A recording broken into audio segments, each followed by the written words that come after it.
Fascism's History and Rise in California by Matthew J. Hunter. Read by Dan Simpson. California is widely seen as one of the more progressive states within the U.S. It's considered forward and liberal on matters of LGBTQ+ rights and other social issues. The reality of California's history as a state within the U.S.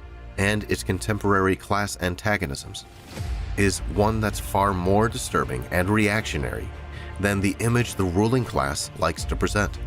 California has a deeply intertwined homegrown fascist movement that it has never defeated, and in actuality is rising in prevalence. From mass shootings, KKK terrorism, police gangs, and a foundation built on settler colonial genocide. First, we must define fascism, and specifically, fascist movements. In 1933, the Communist International, Comintern, guided by the expertise of comrades Georgy Dimitrov and Palmiro Togliatti, defined fascism as the open terrorist dictatorship of the most reactionary, most chauvinist, and most imperialist elements of finance capital. Fascism tries to secure a mass basis for monopolistic capital among the petty bourgeoisie, appealing to the peasantry, artisans, office employees, and civil servants who have been thrown out of their normal course of life, and particularly to the declassed elements in the big cities, also trying to penetrate into the working class. While this definition is enough to extrapolate an analysis from, it's important to draw on others in how to look at the fascist movements in California and how they've grown over the years. Guyanese revolutionary theorist and historian Walter Rodney identified fascism as a deformity of capitalism that heightens the imperialist tendency towards domination, which is inherent in capitalism, and safeguards the principle of private property. Likewise, he asserted that, at the same time, fascism immeasurably strengthens the institutional racism already bred by capitalism. Indian Marxist economist Prabhat Patnaik, in his work Neoliberalism and Fascism, assessed that fascists invariably invoke acute hatred against some hapless minority groups, treating them as the enemy within, and a narrative of aggressive hypernationalism, and attribute all the existing social ills of the nation to the presence of such groups. Second, they're based not only on prejudice, but also on complete unreason, in the sense that no amount of evidence can possibly shake off such prejudice. Third, they set themselves up as movements trying to acquire social hegemony, as distinct from mere secret societies or murderous gangs, though the latter may also be inspired by fascist ideology and may find room within these movements. And fourth, they are not averse to the use of street violence for achieving their political ends. Finally, Communist Party USA Chairman Gus Hall assessed that possibly the most important lesson of history for us in the United States is to develop an awareness of the factors that are present in our midst today that can become the base for a fascist development. From these formative teachers in the international working class movements, we can draw that fascism is a terroristic stage of monopoly capital, expressed through a disaffected middle class from economic and social pressures. Fascist policies and aims as an ideology are, as Togliatti said, eclectic, but its general base is that of the deepest and most violent forms of chauvinism, racism, and reactionary politics. California has been shaped by settler colonialism through 3 colonialist projects: Spain, Mexico, and most disturbingly, the United States of America. As Walter Rodney expressed, fascism is a natural development from the barbarism and racism of colonialism. Hitler and the fascists of Europe took direct inspiration from the US's white supremacist myth of manifest destiny, the belief that white settlers were entitled to the entirety of North America. From 1769 to 1847, before U.S. control, the population remained majority indigenous, 320,000 indigenous people, compared to 12,000, mainly Spanish colonizers. California was a backwater economically and was never a main focus of development and primitive accumulation for the Spanish Empire and subsequently Mexico. As such, acts of genocide against the indigenous population were kept to the missionary system set up by the Catholic Church until California came under U.S. jurisdiction. Before the official annexation of California in 1848, American settlers were already invading the territory. After the discovery of mass gold reserves in the region, the rate of primitive accumulation, all the horrors that come with it, descended on the region. The indigenous population fell ultimately to 16,000 in 1900, from 320,000 during the start of Spanish colonial rule. Additionally, 10,000 to 27,000 indigenous people were forced into slavery during the gold rush to supply a labor force. At least 4,500 are documented to have been murdered during this expansionist period. The overall California genocide against the indigenous population was by way of murder, theft, slavery, and disease. This stain of colonialism is embedded into the societal structure and not at all an exception to it.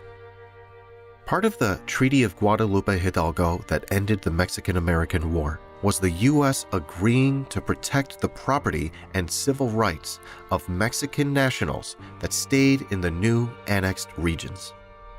As a result, the now majority white colonizers flooding California, 70,000 immigrated in 1849 alone, needed to resort to extrajudicial violence in order to seize the property of the people living there.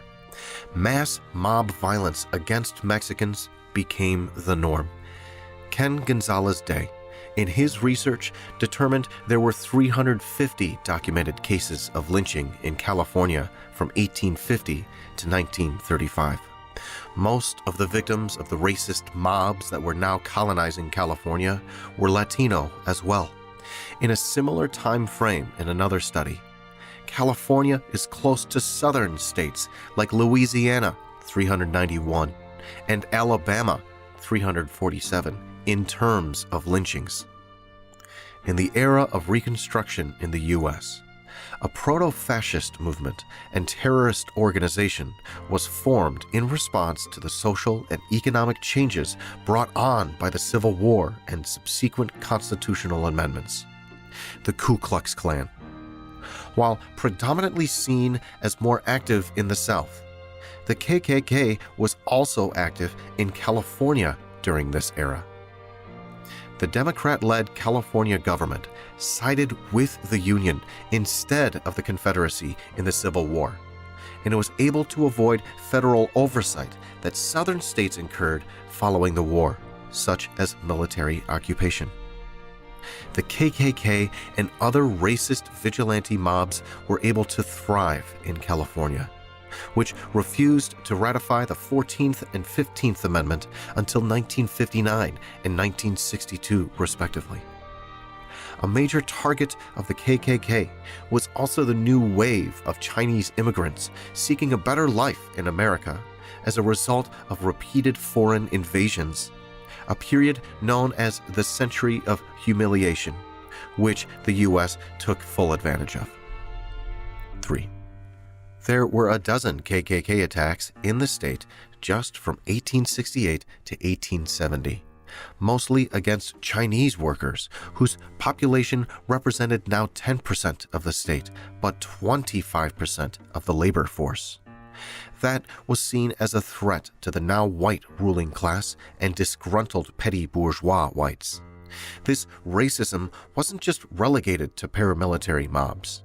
The governor of California, Henry Haight, in his inaugural speech in 1867, said that Chinese immigration must cease and that it would inflict a curse upon posterity.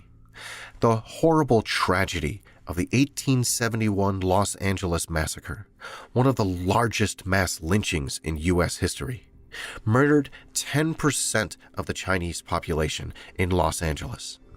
The days prior to the massacre were headlined by the first daily newspaper of the city, Los Angeles News, describing the Chinese as an inferior and idolatrous race. While no KKK member can officially be linked to the event, the previous 2 decades of racist violence perpetrated by the Klan, violent colonizing mobs, and sponsored by the highest political authority of the state clearly led to the massacre. The growing capital industry and class antagonisms of California are deeply connected. The expansion of the railroad monopolies under capitalists like Cornelius Vanderbilt, James Hill, J. and George Gould, etc., were financed by banking capitalists like J.P. Morgan and supported by industrial capitalists like Andrew Carnegie and John Rockefeller. The railroad expansion laid the commercial and manufacturing foundation for the westward expansion that led to the continuation and increase of the indigenous genocide. It also was the industry that exploited much of that immigrant labor force newly arriving on the West Coast. Nearly 2/3 of the railroad labor force were Chinese workers. There's a reason the major working class strikes during this period were connected to the railroad monopolies. Likewise, San Francisco's industrial output doubled in the 1870s until the recession of 1875, with its working class base doubling as well. After the economic crash of the mid-1870s, California surged to prominence over the next few decades and into the early 20th century. The central basin of the state became a major agriculture producer that predominantly exploited Latin migrant farmers and Asian immigrants. Los Angeles and San Francisco became massive industrial zones, with key harbors used to extend U.S. imperialist influence across the Pacific Ocean. The Chinese Exclusion Act, a stain against the claimed values of both the U.S. and California, was enacted in 1882 and wasn't lifted until World War II. As capitalism matured into its imperialist monopolist stage of development in the late 19th and early 20th centuries, so too did proto-fascist settler colonialism develop into modern fascist movements.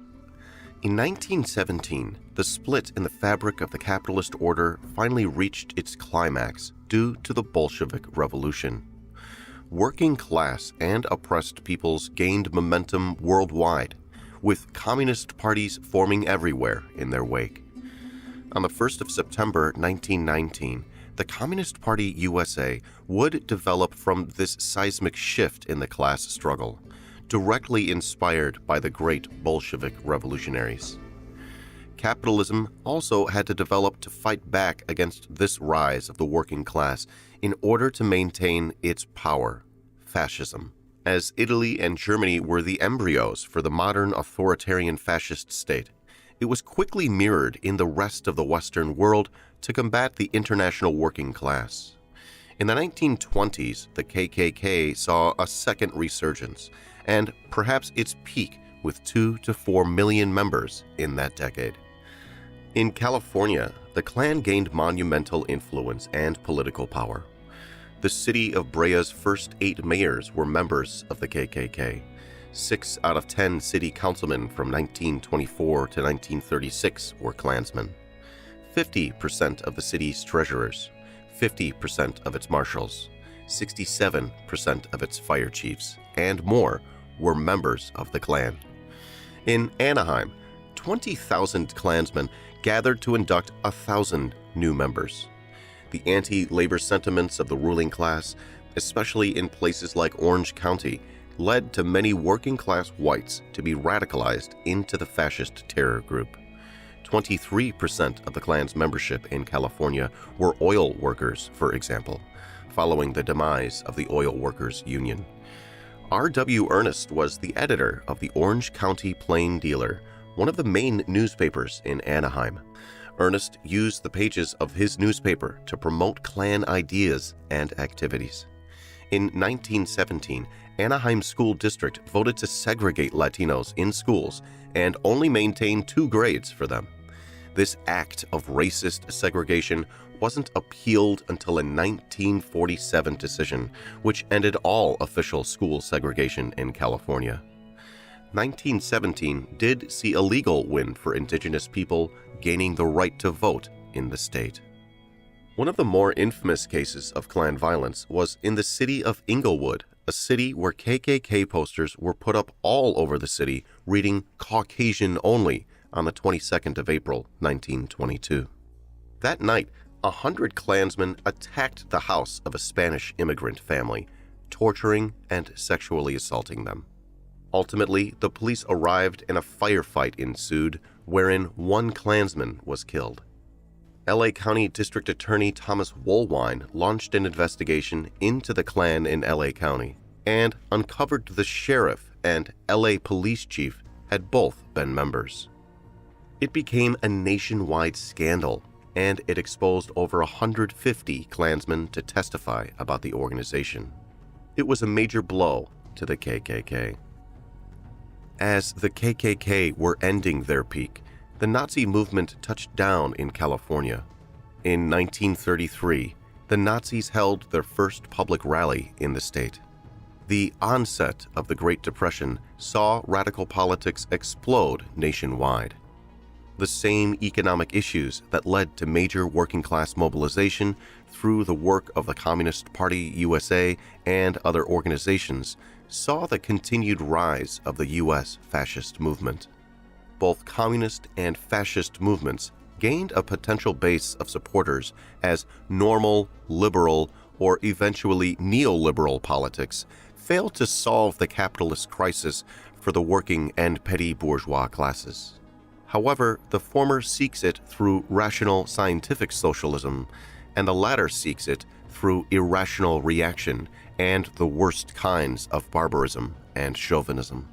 Nazis were planning clandestine and terroristic operations the same night Harry Bridges, an alleged communist, led the San Francisco general strike.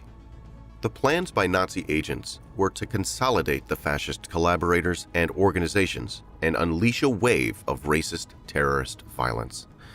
Multiple times throughout the 1930s, attempts to unify the fascist movement were held, the second attempt in Los Angeles, of all places. The plots were still active even without the fascist movement united.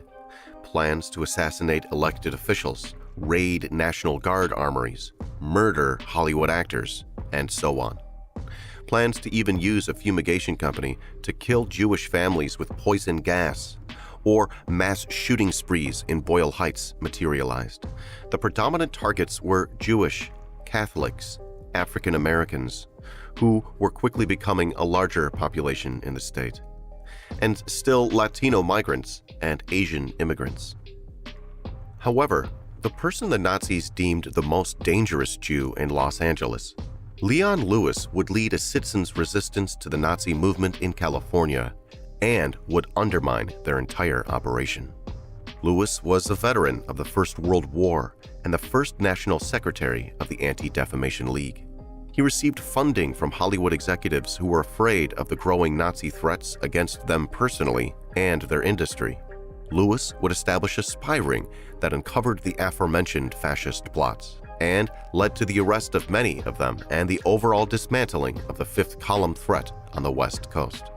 This effort, along with the mass mobilization and organization of the working class through the New Deal United Front, stopped the rise of the fascist movement and plots to violently overthrow the societal structure of the country and state.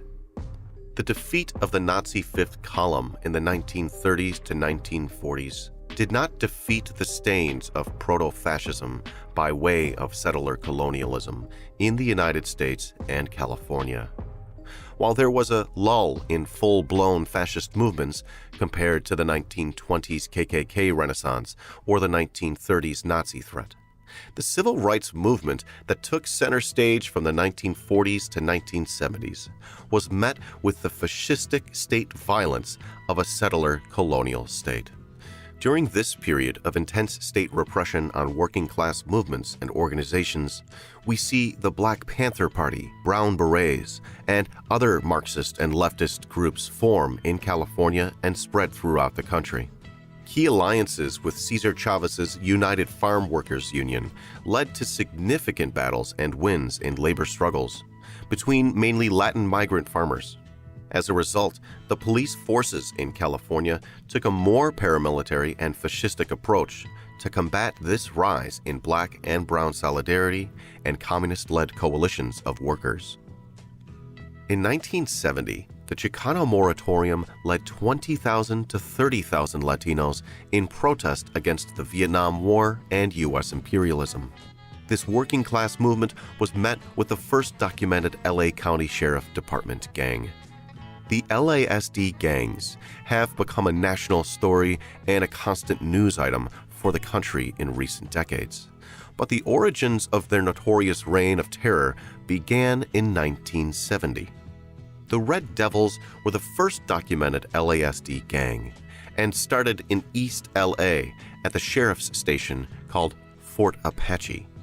The mostly white police officers at the time felt as if they were in a starring role in a xenophobic John Wayne film, that they had to tame the West against those whom they viewed as savages. This period was full of civil unrest and police brutality. As Sean Kennedy of the Civilian Oversight Committee said, East LA Station has an us against them narrative. As the 1970s to 1980s brought on neoliberal shock therapy, destroying the New Deal policies that uplifted the working and petty bourgeois classes, the rise of fascist groups began once again. In the 1980s, under reactionary former California Governor Ronald Reagan's presidency, the KKK rose from the ashes of irrelevance to once again terrorize the innocent.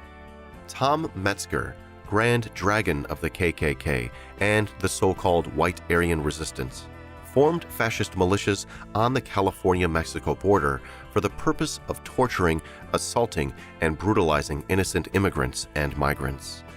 The heinous and cold-blooded murder of Ethiopian immigrant Mulugeta Sarau by Metzger's White Aryan Resistance group led to his downfall in relevance. In the same period, police gangs in Los Angeles were despotic in the city of Linwood, killing Asian immigrants and terrorizing the growing black community. The murder of Hyung Pyo Lee by the Linwood Vikings police gang became notorious. In the 1990s, police gangs Posse and the Wayside Whites organized correctional officers in the prison system to commit fascist violence. Their alleged targets were the mentally ill and black prisoners, respectively, especially those who fought against the white fascist prison gangs, such as the Skinheads and KKK. On the 1st of August 1998, the Posse police gang targeted a black prisoner diagnosed with a mental illness, Danny Smith, beating him to death. The brutal beating of Rodney King in Los Angeles set off a massive uprising that wasn't organized, but fueled the masses all over the country to look at police violence more. The prison industrial complex during this era exploded as well. Angela Davis and Cassandra Shaler, in their report, Race, Gender, and the Prison Industrial Complex, California and Beyond, showed the drastic increase in prison populations, predominantly Black, Latino, and Asian. On top of that, California's prison population made up of women had increased over the point of the total U.S. prison population in 1970. The private prison industry increased to a multi-billion-dollar industry with growing monopoly capitalism. Unfortunately, this would be a recurring story of police and fascist violence from then to now. These anecdotes are indicative of a wider scope of fascist violence through this period. Following the 2008 financial crisis, which spawned the Occupy movement and a resurgence of the communist and anarchist left in the U.S., we also saw a rise in fascist forces once again. The cyclical nature of capitalism's boom-bust cycle mirrors the ebbs and flows of the radical left and right movements. The National Socialist Movement, KKK, Traditionalist Workers' Party, Golden State Skinheads, Proud Boys, Atomwaffen Division, Oath Keepers, Three Percenters, etc., all spring up over the next decade to take the conservative right of the U.S. to a more overt fascist position. The alt-right MAGA movement is the umbrella eclectic coalition of fascist and crypto-fascist groups. Donald Trump, a fascistic populist, took this coalition to the highest office of the country and committed awful atrocities, both at home and abroad. From 2008 to the rise of Trump, we saw the fascist movement come to prominence. In 2010, Jeff Hall was a member of the neo-Nazi National Socialist Movement, the NSM, and was running for Riverside County office before being murdered by his son. Likewise, that year, KKK flyers were spread in Northern California. In 2016, just 1 year before the infamous and tragic Charlottesville fascist attack that left Heather Heyer murdered by a fascist protester, 2 fascist marches in California took place. A neo-Nazi march in Sacramento was supposed to be canceled, but a coalition of the aforementioned California fascist groups attempted to hold the rally regardless. Several members of the community who came out in protest of the fascists were stabbed. The same year, in Anaheim, the KKK tried to hold a rally, but were routed by the community. In 2018, an alleged member of Atomwaffen Division, Samuel Woodward, murdered Blaise Bernstein, a Jewish and openly gay person. Atomwaffen Division, which has been designated as a terrorist group in multiple countries, was charged with 5 other murders and possession of explosives with plans to bomb a nuclear facility in a matter of months after Woodward's arrest. 2020 saw a spike in KKK propaganda being spread in Northern California, a black man found lynched in Palmdale, and the highest surge in hate crimes since 9/11. Hate crimes due to sexual orientation, 48% increase. Hate crimes on African Americans, 12.5% increase. Hate crimes on Latinos, 30% increase. And hate crimes on Asians, 567% increase. Atomwaffen was under threat of being declared a terrorist organization in the U.S., so it officially dissolved and reformed into National Socialist Order. They would take U.S. homegrown fascism international, as journalist Marina Van Zeller reported. We interviewed members of a white supremacy group called the Atomwaffen Division, who has sent members to train in Ukraine, where neo-Nazi militias have recruited white supremacists from around the world to join their fight against Russia and advance racist ideology.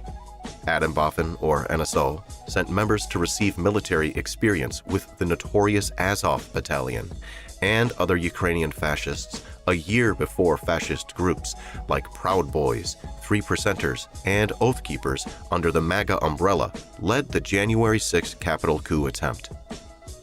We know California Proud Boys, Three Percenters, and Oath Keepers were present at the 2021 coup attempt, with at least coordination between the latter 2 groups, some being dual members in both Oath Keepers and the Three Percenters. Both groups target petty bourgeois ex-military members to protect the so-called traditional values of colonial America. Oath Keepers leaked their membership accidentally, revealing 3,077 members in California, 4 elected officials, 24 in law enforcement, 12 in the military, and 9 first responders. It showed active fascist infiltration. The Proud Boys came out of January 6 facing many individual indictments, but the local membership in California maintained activity. In the Central Valley, they protested against calls for police accountability to the community, participated in a straight pride rally in Modesto, protested against an LGBTQ+ friendly theater in Fresno, provided armed security for Recall Gavin Newsom events in Bakersfield, and protested against Los Alamitos USD School Board for social justice standards. Proud Boys attacked a Draw Queen reading event in San Francisco, the same day 31 Patriot Front members in Idaho were arrested for planning to start a riot at a local pride event. The Proud Boys and Turning Point USA started a brawl on the campus of UC Davis. Jeffrey Perrine of the Proud Boys is running for school board in Sacramento. They claimed at least one police officer, Rick Fitzgerald of Fresno, who's been captured on video brutalizing anti-fascist protesters in Proud Boys merchandise. They've also claimed to have deep ties with the Highway Patrol. Chad Bianco, former member of the Oath Keepers, has been re-elected sheriff of Riverside County as well. All of these fascist groups and paramilitaries are extremely active and making connections with law enforcement as the whistle is being blown about police gangs in LASD. There are at least 18 police gangs that have a documented history targeting racial groups and sexually assaulting women, even within their own police departments. But it's not just fascist paramilitaries and the police. It's the fact California has one of the most segregated school systems, with a higher percentage of our people in prisons than any country on earth, worsening environmental system from insurmountable car culture and poor air quality, alienated suburbanism, worsening infrastructure, a homelessness crisis, and the highest poverty rate in the country. The neoliberal shock therapy of the last 40+ years, mixed with the baked-in settler colonial and white supremacist institutions, makes the struggle of the working class a difficult battle to overcome. We are living in a period where both new and old monsters are presenting themselves. A united front of the democratic forces of the working and oppressed classes is the only answer to the rising tide of fascism in California and the country.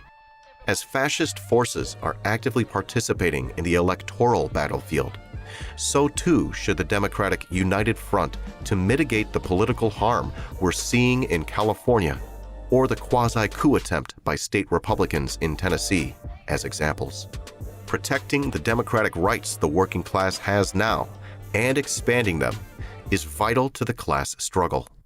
As labor issues are taking more national attention due to Amazon, Starbucks, and many others, this must be a key battleground for the working class. We've seen the UTLA SEIU strike in Los Angeles County galvanize 60,000+ workers and our communities to stand against exploitation and to protect our most vulnerable students. The aforementioned labor struggles are also happening in California, along with struggles against Elon Musk's Tesla, as well as Alphabet Inc., which could shake up the tech industry. The political, economic, social, and ideological struggles for the working class will be found in their most heightened state at the electoral and labor level. The working class of the U.S. and California struggled and united before. It can and must be done again to change the system and block the advance of the fascist movement.